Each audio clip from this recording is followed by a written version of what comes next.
বিভিন্ন আত্মীয়র মধ্যে আজকে যুদ্ধ পরিস্থিতি একটা তৈরি করার পরিবেশ তৈরি করে। আজকে আইন মনে হয় ছাত্র লীগের ক্যাডাররা এখন আইন হাতে নিয়ে গেছে। প্রশাসন কি করবে? তাদের কাজটা কি? সেই হিসাবে আমি বলবো যে আজকে ন্যায্য দাবির সঙ্গে যুব আন্দোলন প্রতিষ্ঠিত হয়েছেই ন্যায্য প্রতিষ্ঠার জন্য অন্যায় বৃদ্ধ অবস্থান তৈরি করা। আজকে দেশের অবস্থা আপনারা জানেন। একটু আগে যে বক্তব্য রেখেছেন আমাদের সাকিব, সেখানে আপনারা লক্ষ্য করেছেন যে আমাদের বর্তমান প্রধানমন্ত্রী, আমরা তো তাকে প্রধানমন্ত্রী বলি না, কারণ সে তো বাংলাদেশের জনগণের ভোটে নির্বাচিত প্রধানমন্ত্রী হয় না। বিভিন্ন কৌশলে প্রধানমন্ত্রী হয়ে আজকে বিদেশে গোপন গিয়ে ভারতের সাথে বিভিন্ন চুক্তি করেছে। যেই চুক্তির মাধ্যমে 10টা চুক্তির মধ্যে একটা চুক্তিতেও আমাদের বাংলাদেশে ছোট থেকে ছোট কোনো স্বার্থ রক্ষা হয় না।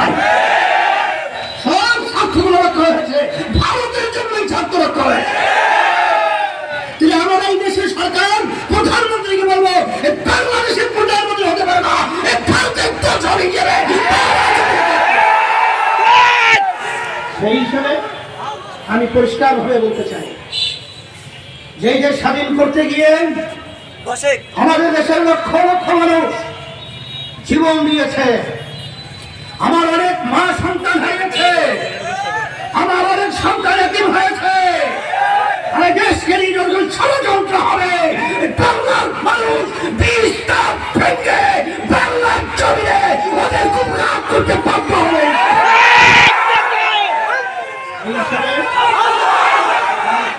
আহ্বান জানাবো, আজ পর্যন্ত আমরা কোনদিন শুনি নাই ভারত আমাদের পাশের রাষ্ট্র, আমাদের সাথে তাদের ভালো সম্পর্ক থাকবে, এটাই বাস্তবতা। কিন্তু আজকে 53 বছর স্বাধীনতার বয়সে ভারত কখনোই আমাদের ছোট থেকে ছোট কোন স্বার্থ বাংলাদেশে তারা কিন্তু কখনোই আমাদের দেয় নাই, বরং আমাদের থেকে তোষণ করে।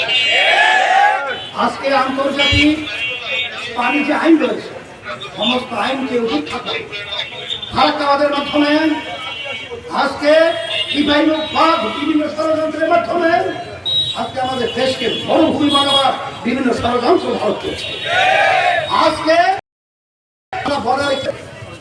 আজকে পাখির মতো গুলি করে আজকে হত্যা করা হচ্ছে। কিন্তু দুঃখের মধ্যে বলতে হয় আমাদের দেশের সরকার এই ব্যাপারে একেবারে নিশ্চিত। এটা কি আমরা সহ্য করতে পারি? এর প্রতিবাদ তো আমাদেরকেই করতে হবে। এই দেশ তো শুধু শেখ হাসিনা নয়, এদেশ আমার, এদেশ আপনার, এদেশের জন্য যদি আবার চাল দিতে হয়, রক্ত দিতে হয়, আবার দেব।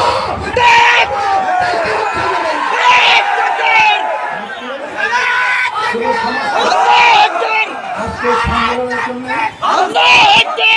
আমাদেরকে চাপতে হবে। যদি আজকে যুব সমাজ জাগে, আজকে দেশ চাপবে।